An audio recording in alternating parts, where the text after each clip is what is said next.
This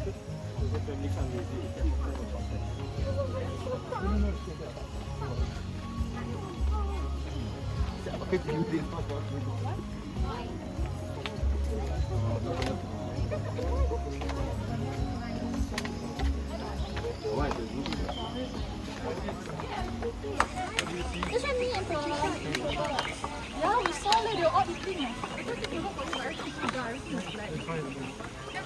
Where are we sitting? I can see a bit in front. I see there's other people doing. How many of you? Four of us. Oh, okay, here. Okay.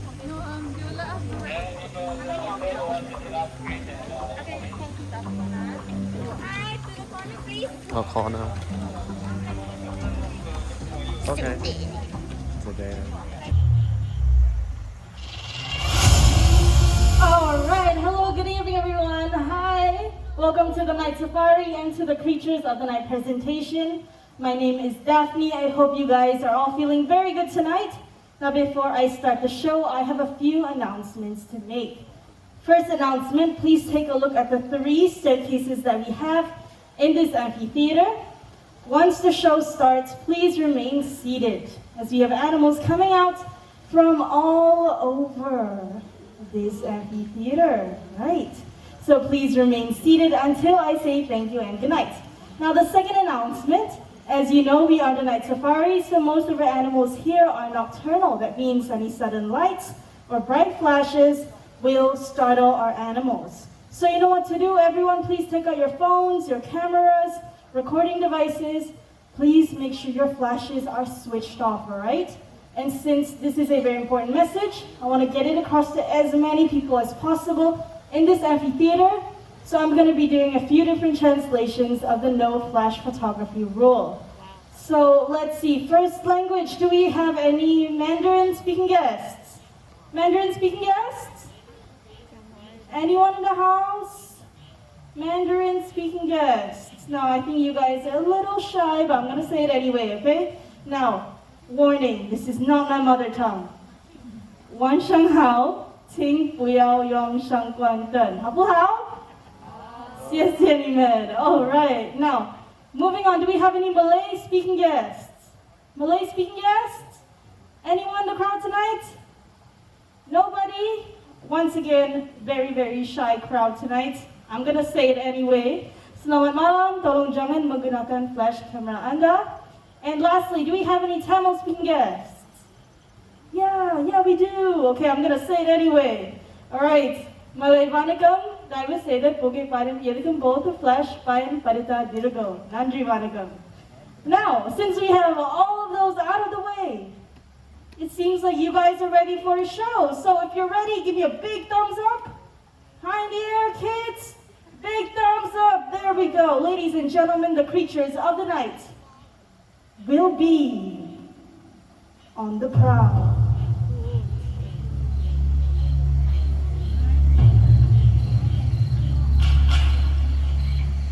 As night falls, 2 worlds, one of sunlight, the other moonlight, blend into one.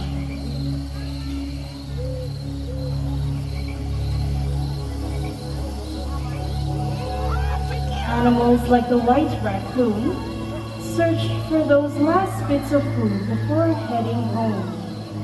Digging with his dexterous paws, he searches for his favorites: insects, worms, snails, and even the prized eggs. Once satisfied, he'll return to his home in the trees, where he will settle in for the night.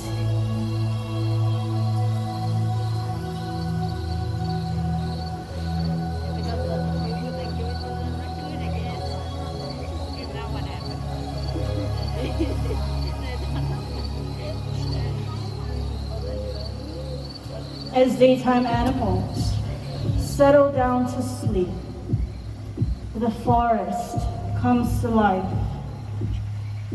Hidden amongst the shadows, nocturnal animals emerge from the dark silhouettes. With a body striped to provide perfect camouflage, a fishing cat appears along the riverbank. This cat loves to swim and dive underwater. He wears a layer of short hair so dense that water cannot penetrate through it. This layer keeps him warm and dry, even in chilly waters. Everyone meet Marco, our fishing cat.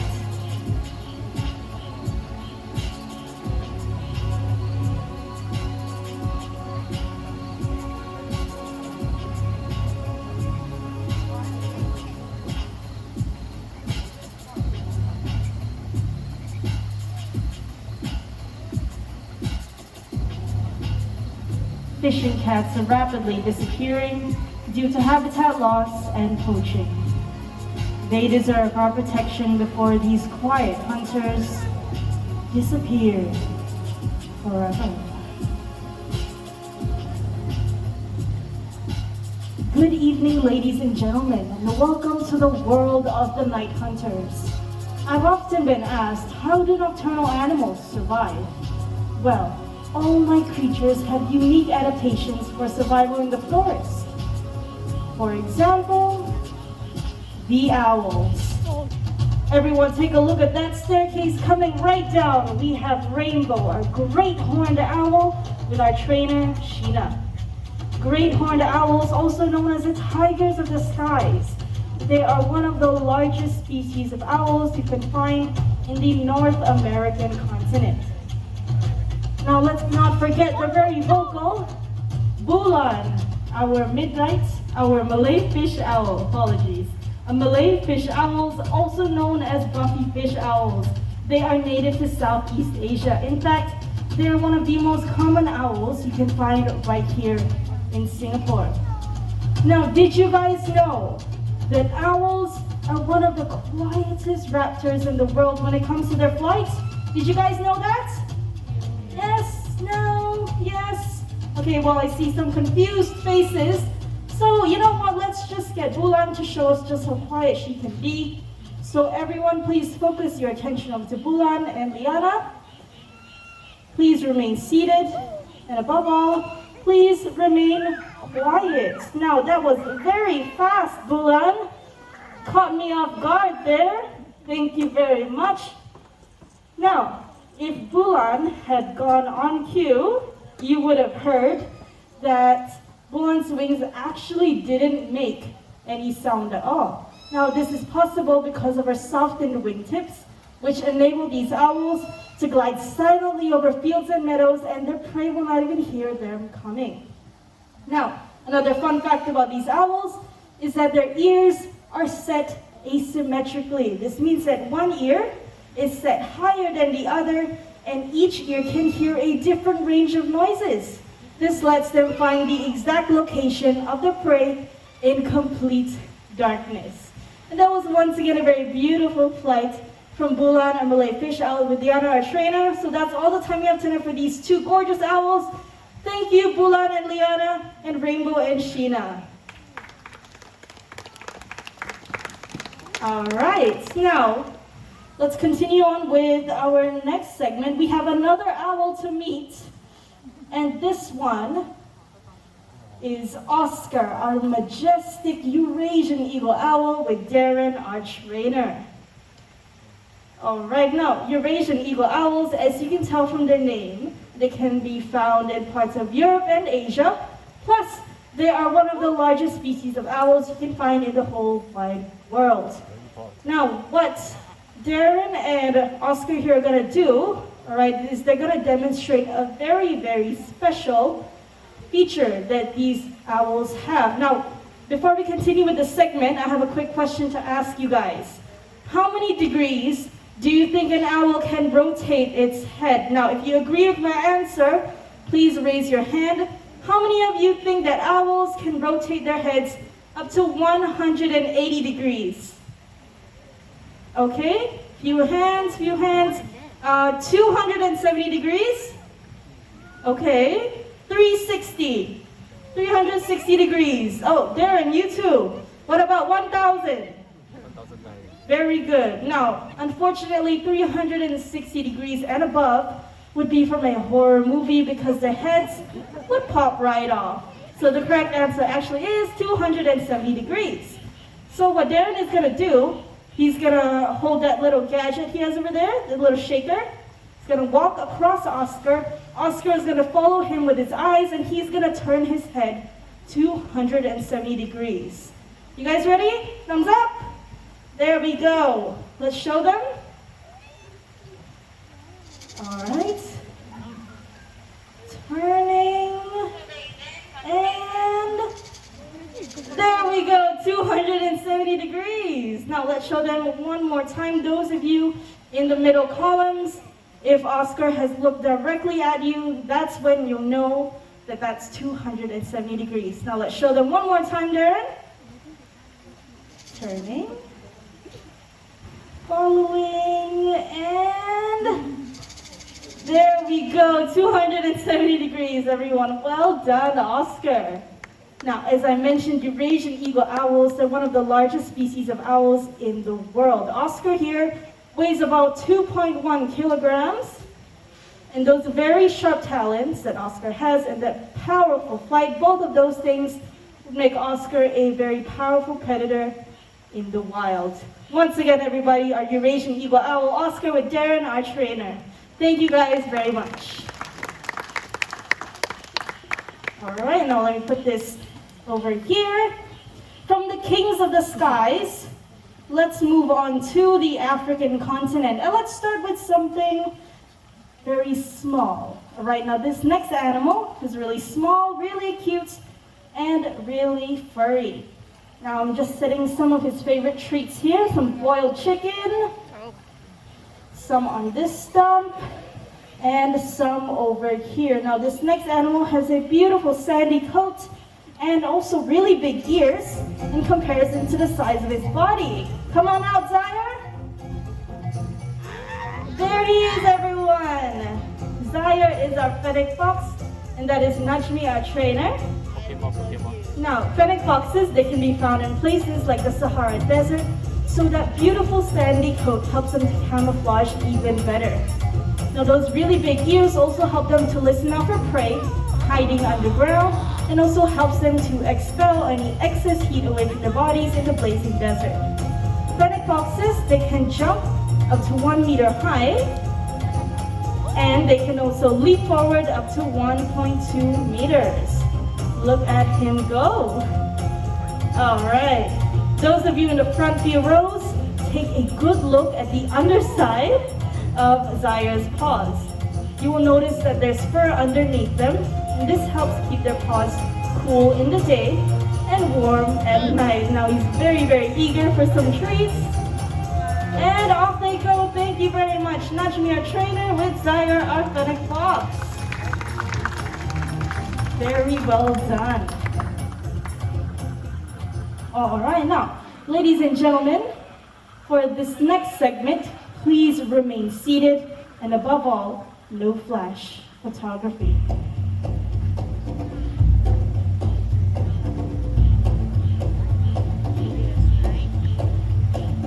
A famous hunter from the African continent.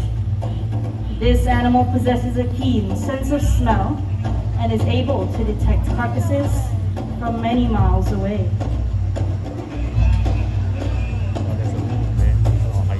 This is our spotted hyena.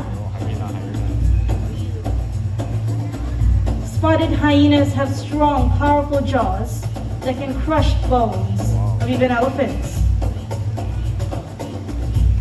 They also have excellent digestive systems, and they can digest their entire prey, including their skin, teeth, bones, horns, and even the hooves. Spotted hyenas are the largest species of hyena in the world. Fully grown, they can reach up to 1.83 meters tall. That is the average height of a human man. Now, a lot of people think that hyenas are a type of canine due to their resemblance to dogs. However, they're much more closely related to the cats. Coming up next in the grasslands of Africa, we have our serval. Servals resemble mini cheetahs, except for their relatively shorter tails. So right now we are expecting a gorgeous four-legged feline in the exhibit over here. Once our serval comes out, please make sure to get a good look at the black and white markings on the back of her ears. I will tell you guys a little bit more about those later on. Okay, now I see something moving in the bushes. Our serval is going to come out very, very soon. Okay, and we have, now don't get confused, this is not our serval. This is our human being, Darren Sia. Okay, now Darren, where is our serval coming out? Okay, now she's taking her time. She loves being fashionably late.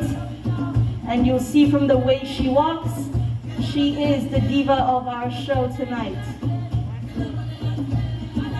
And there she is, everyone. Shami is our beautiful serval for the night. Now, servals, they use their long, slender forepaws to dig into small holes and hook out their prey. They also have very powerful hind legs, which lets them leap up high into the air, catch a bird in flight. Now, look at what Darren is holding. He's holding a feather attached to the end of a rope. Now, this enrichment device is actually used to mimic a bird in flight and also used to demonstrate, to get these animals to demonstrate their natural hunting behaviors, such as leaping and pouncing on their prey. All right, Shami, behind you, you got this? Almost there, come on. And, all right, you caught it, there we go, everyone. Shami and Darren, thank you guys so much. Those of you with cats at home, I'm sure you would have found this enrichment activity very, very familiar. Now, did any of you see the black and white markings on the back of Shami's ears, like I said? Yeah?